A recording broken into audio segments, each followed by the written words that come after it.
buenos días, ¿cómo les va? Bienvenidos. Bueno, arrancamos de esta manera, Médicos por Naturaleza. Estamos en vivo, a partir de este instante ya nos pueden llamar. Hoy hablaremos de un órgano muy particular, que creo que antes nunca lo habíamos mencionado como tal. Vamos a hablar de la lengua. ¿Cuál es la función que tiene la lengua en nuestro organismo? ¿Cuáles son los signos que podrían dar cuenta de que algo no está funcionando del todo bien? Hablaremos obviamente del gusto, hablaremos del olfato, si existe una relación entre uno y otro y si la lengua juega un papel fundamental para que esto se desarrolle correctamente. Roberto, sí. Usted que utiliza mucho la lengua para hablar todos los días, ¿cómo está? Pero perfecto, eso dicen. Bueno, les recordamos a todo el mundo cuáles son nuestros teléfonos. 4535-0705, 4535-0706, con el 011 para quienes llaman desde el interior del país. Miren que yo tengo ojos atrás, se los aviso, tengo ojos atrás, a los médicos les digo. Bueno, un mail. médicos@tvpublica.com.ar ¿Y nuestro Facebook? www.tvpublica.com.ar/Facebook Médicos. Nos aprovechan, se meten en el Facebook, revisan todos los programas que ya han sido emitidos, que puedan resultar de su interés, los pueden comentar, nos pueden hacer una aclaración e inclusive nos pueden pedir información que también la pueden encontrar a partir de distintas personas que diariamente se meten y nos ofrecen una información súper valiosa que a nosotros nos sirve muchísimo. Hoy, como dije, hablamos de la lengua y esto es un pequeño adelanto de lo que estaremos desarrollando. Olfato y gusto. El gusto básico, dulce, salado, amargo y agrio, es muy difícil que se pierda. Lo que en realidad se pierde es lo que se llama sabor. Sabor es gusto más olfato y más otro par craneal que nos da sensaciones de táctiles, de astringencia, temperatura, etcétera, en la cavidad oral. Esto es muy sencillo, haciendo la diferencia con test de olfato, donde nos va a dar que el paciente, su problema es del sentido del olfato y no del sentido del gusto. Su problema es del sabor. En la boca hay muchas lesiones y muy importantes, algunas, otras no tan importantes. Pero hay que saber que hay una especialidad dentro de la medicina, también en la odontología, que es la medicina oral. Hay que consultar ante cualquier lesión fuera de lo habitual o que nos llame la atención. Todo esto tiene tratamiento, pero no hay que dejarse estar.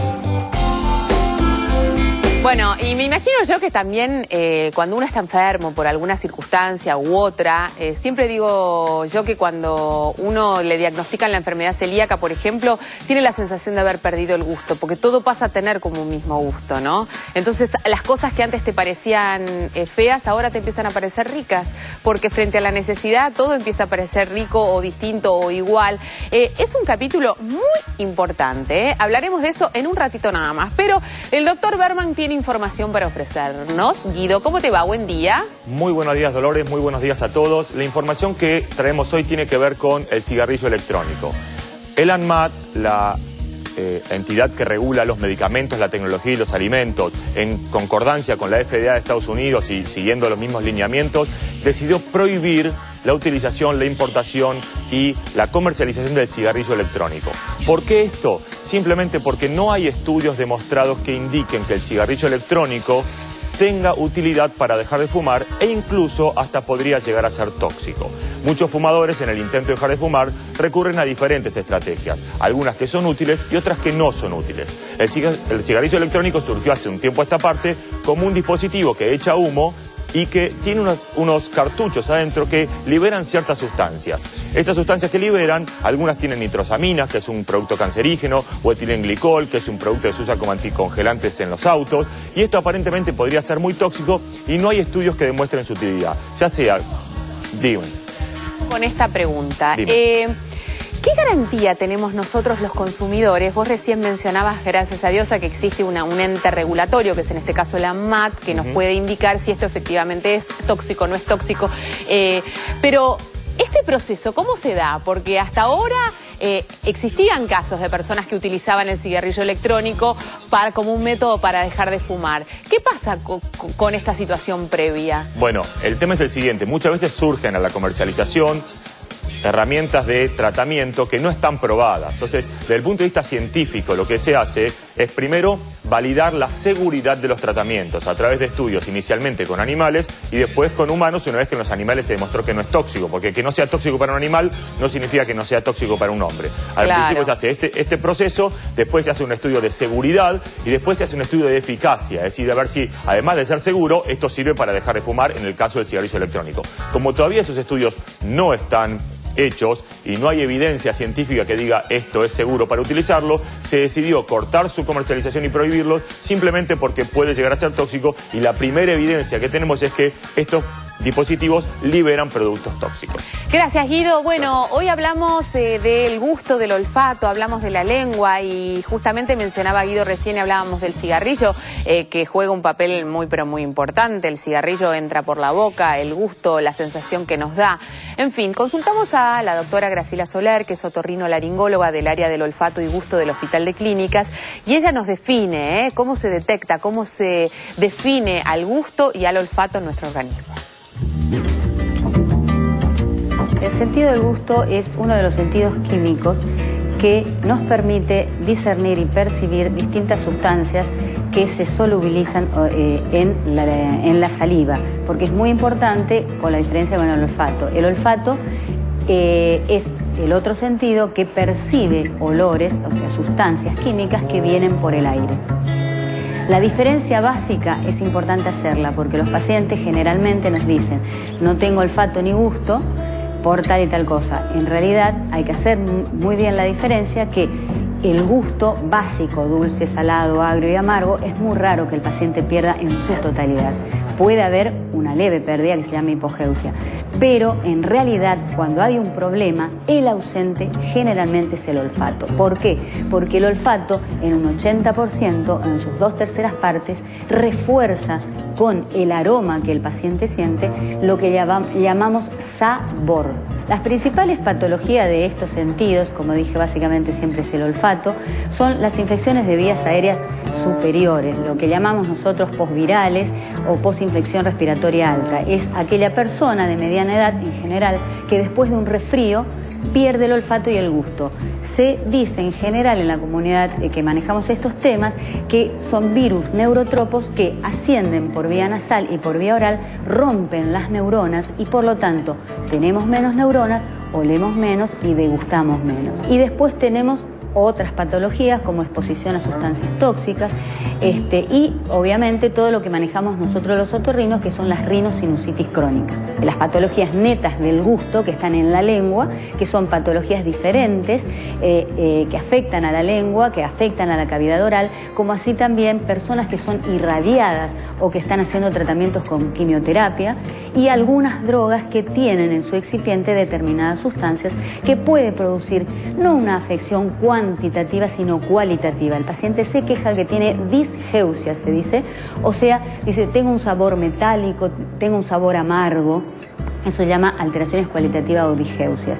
El diagnóstico es muy sencillo, se hace con el interrogatorio, se hace con la historia clínica, se le pregunta al paciente sobre todos estos antecedentes que he detallado y se hace test simple de olfato con distintos olores y test simple del gusto, que se le presenta los 4 gustos básicos en concentraciones supraumbral para que el paciente discierna a ver qué, o sea, si percibe, si no percibe y en qué intensidad. Las únicas tratables netamente son aquellas relacionadas con las rinosinusitis crónicas y todos los problemas conductivos, o sea, todas las patologías rinosinusales que impiden que el olor llegue a las fosas nasales y secundariamente también afectan al gusto. Por lo tanto, tratando el problema inflamatorio pasa. Son las únicas patologías que tienen un 100% de recuperación, obviamente si las tratamos a tiempo. Y después determinadas patologías orales como intervenciones del odontólogo, intervenciones del estomatólogo para, digamos, curar las patologías intraorales o de la lengua en sí. Cuando la lengua duele, duele y mucho. porque parece que no tiene una presencia así tan fundamental en cuanto a las distintas patologías que uno pueda tener, pero cuando se ve afectada realmente molesta, sea por las aftas, sea por esta famosa estomatitis que tenemos de chicos, ese virus que nos afecta la lengua y nos impide comer, nos impide hablar, nos genera un mal humor y una irritabilidad espantosa. No tengo aftas, a hoy no tengo aftas. Bueno, hablamos de la lengua y hay un tema muy interesante. Si efectivamente nosotros podemos educar nuestro gusto desde niño para no caer en que a todos nos guste lo mismo. Por ejemplo, en la milanesa con las papas fritas. Sí, que a todos nos guste lo mismo y especialmente a los chicos de cierta edad que no están acostumbrados a comer otras cosas y que generalmente van directamente a la milanesa con papas fritas o a la hamburguesa o a la comida fácil y rápida. Porque... Perdón. ¿Tenemos distintos gustos? Claro. ¿Sí? Pero, obvio, no desde el lado... no desde lo filosófico. No desde lo filosófico, a eso me refería. De papilas que determinan si... Claro, ahí está el gusto salado, el gusto dulce, el gusto amargo, el gusto ácido, y los japoneses describen el gusto umami. Umami, que es un gusto que tiene que ver con el glutamato, es el gusto a las proteínas. Mucho gusto. Uno tendría que decirle el gusto umami, ¿no? Porque está descrito, pero hay que descubrirlo. Está descrito.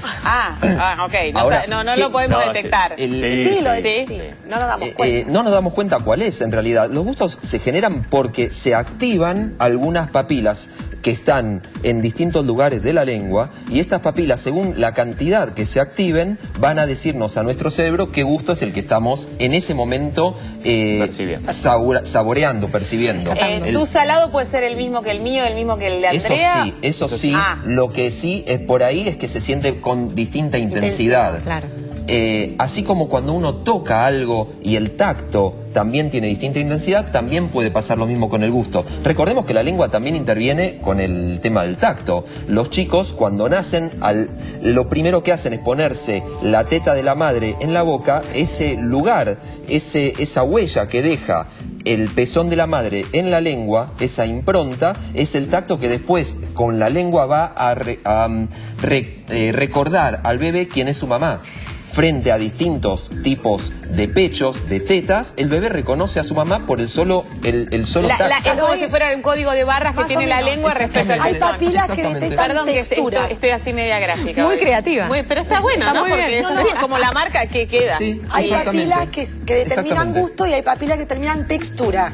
Y eso es de lo que hablan. Luego, la lengua tiene un reflejo que se llama reflejo de extrusión, que empuja todo hacia afuera. Al empujar todo hacia afuera no permite que a un bebé menor de 6 meses se le incorpore comida. Por eso, recién después de los 6 meses, cuando la lengua deja de empujar hacia afuera con este reflejo de extrusión, el bebé va a empezar a incorporar comidas. Y lo importante es que vayamos, a medida que vamos incorporando la comida, incorporando nuevos gustos, porque la leche en general tiene el mismo gusto, salvo que la madre coma algunos alimentos como por ejemplo el ajo, que le puede cambiar el gusto de la leche, lo que no quiere decir nada, por ahí al bebé le guste la leche con ajo, no lo sabemos, pero cuando empieza... ¿Por qué hacerle una maldad? O coliflor, ¿no? Una maldad. Los coles también puede ser, claro, el cigarrillo por supuesto, las cebollas por ahí también, pero una vez que se empiezan a incorporar gustos nuevos, se empiezan a estimular estas otras papilas gustativas, la zona del cerebro que las recibe y el bebé lo empieza a reconocer como algo habitual, lo de incorporar comidas nuevas. Y hay estudios que dicen que cuando se incorporan comidas nuevas a un bebé antes de los 18 meses, y esto es muy variado, vamos a tener menos incidencia de estos chicos que lo único que comen son milanesas con papas fritas. Una última pregunta antes de irme a la pausa. ¿Necesita ser combinado el olfato con el gusto para obtener aquello que nosotros recibimos? Sí. Me lo contestas después de la pausa. Hacemos una pequeña pausa, nos podés llamar si tenés algún problema de gusto, de olfato, o si simplemente nos querés acompañar con alguna otra mención, alguna otra consulta, alguna otra duda, lo podés hacer llamándonos. ¿A qué teléfono es, Roberto? 4535-0705, 4535-0706 con el 011 para los que llaman desde el interior. Ya venimos, no se vayan. Hola, soy Natalia Lobo.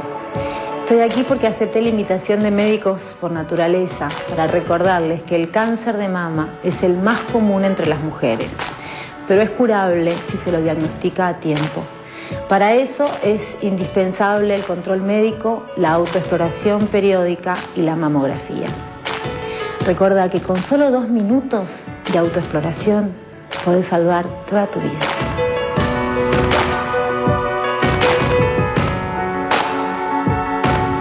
¿Sabías que el paciente tiene derecho a aceptar o rechazar determinadas terapias o procedimientos médicos o biológicos con o sin expresión de causa, como así también a revocar posteriormente su manifestación de la voluntad?